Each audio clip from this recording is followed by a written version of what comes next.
From the opinion pages of the Wall Street Journal, this is Potomac Watch.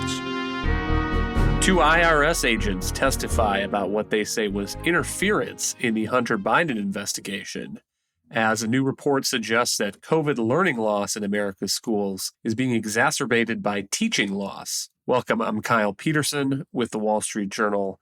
We are joined today by my colleagues, columnist Bill McGurn and editorial board member Mene Ukwe-Barua. Welcome and happy Friday to one and all.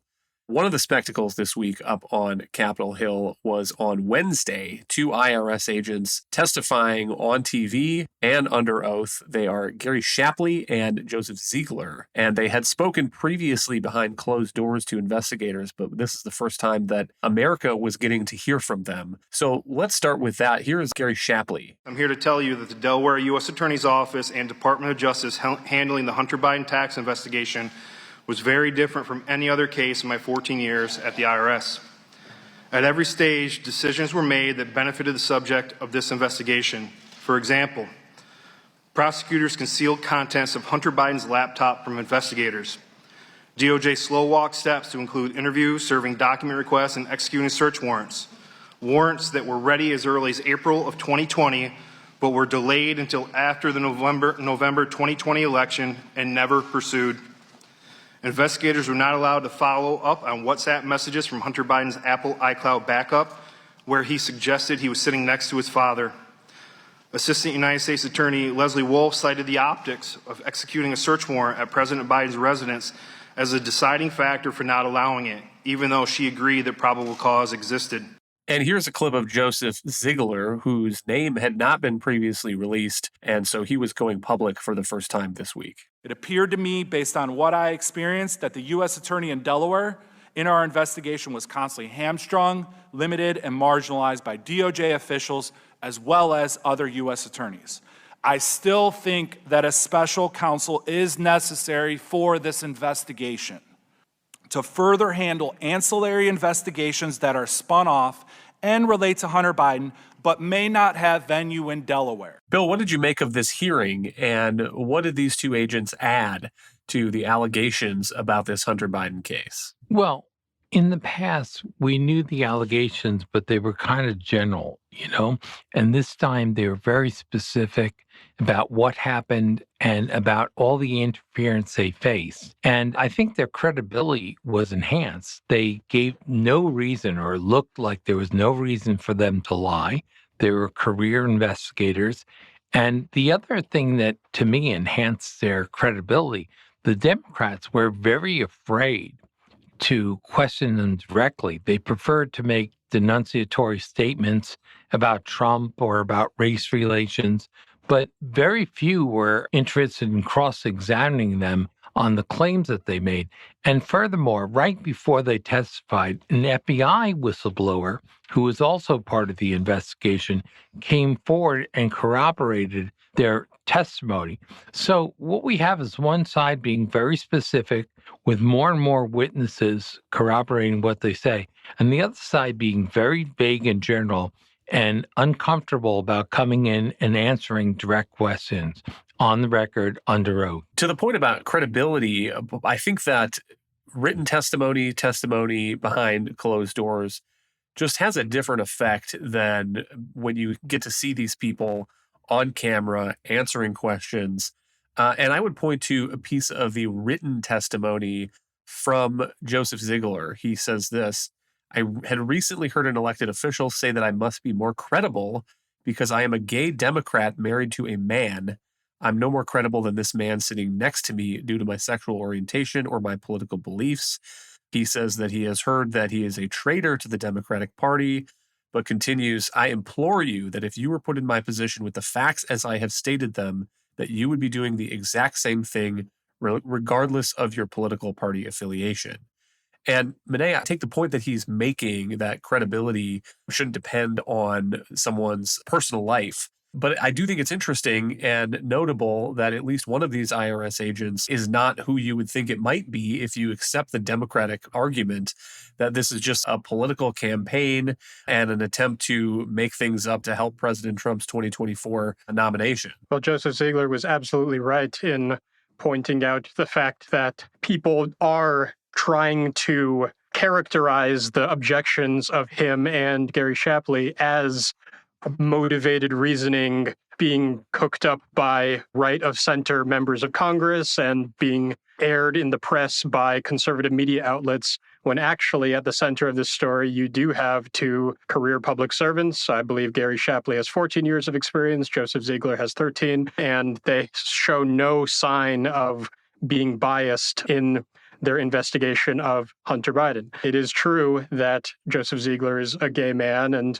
has a lot of characteristics that Democrats ordinarily would love to praise as being representative of an ideal public servant. But in this case, as Bill was saying, they're trying to discredit them and suggest that the irregularities that they found in the investigation are just business as usual and that there wouldn't be any story here now if not for motivated reasoning by Republicans in Congress. But there really is nothing to doubt in the credentials of these two investigators, and the Democrats on the Oversight and Accountability Committee hearing who were trying to poke holes in their testimony really were not able to find anything to stick to, and so just tried to use other methods to undermine their credibility. Bill, to the point that you were making, and I'll pick up on this statement by the FBI whistleblower, this is a person who is reportedly a supervisory special agent. We don't know their identity, at least not as far as I know.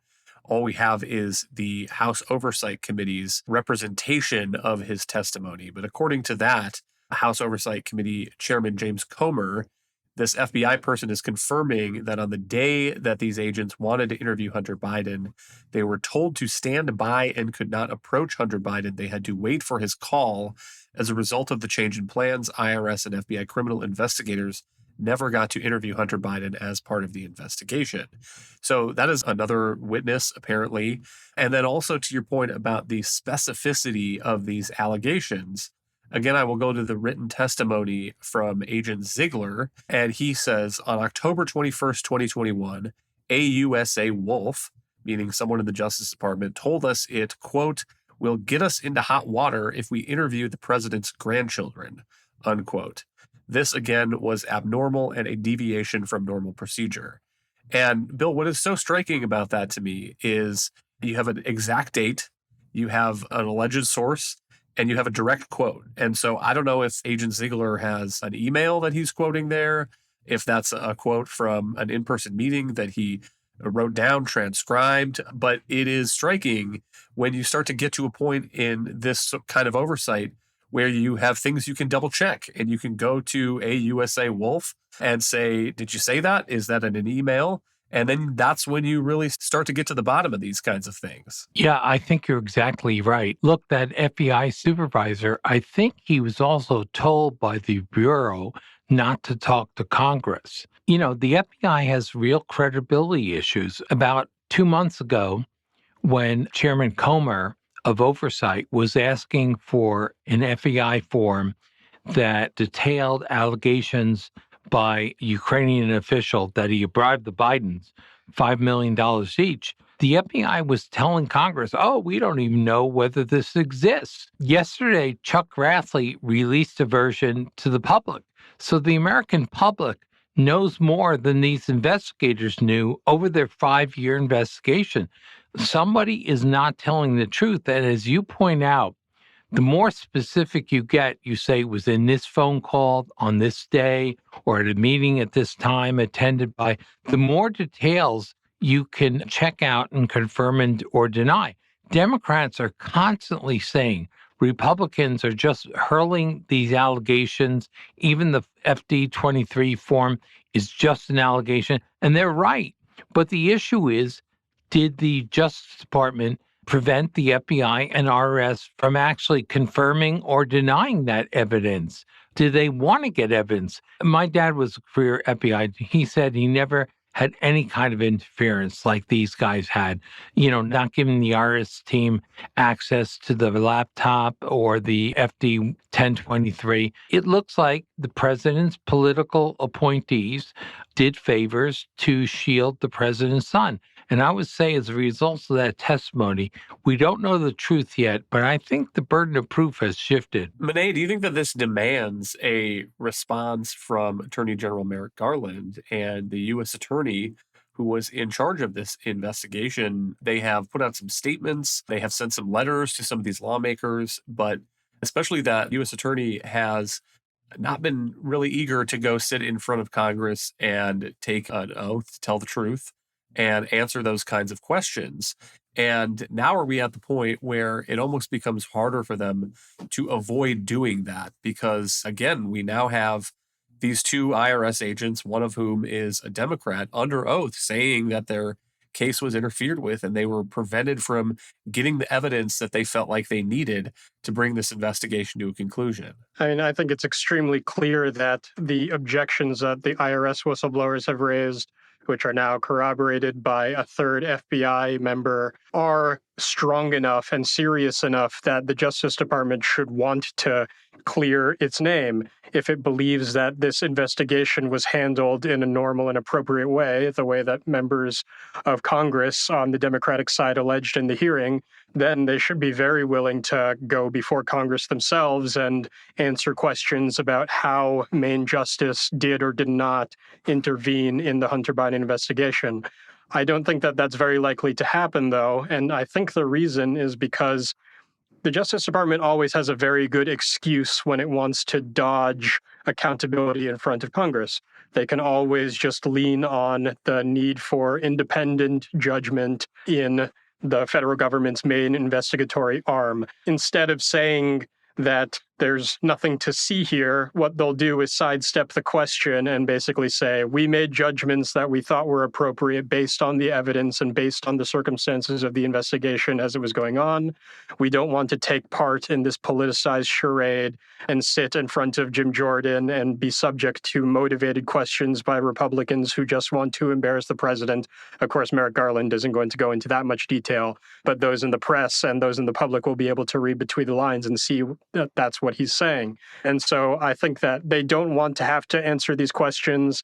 They can always say that we just don't want to be involved in the political process, even though the questions are very legitimate. And as Bill said, the burden of proof should be shifted to Main Justice to show that this investigation was handled responsibly.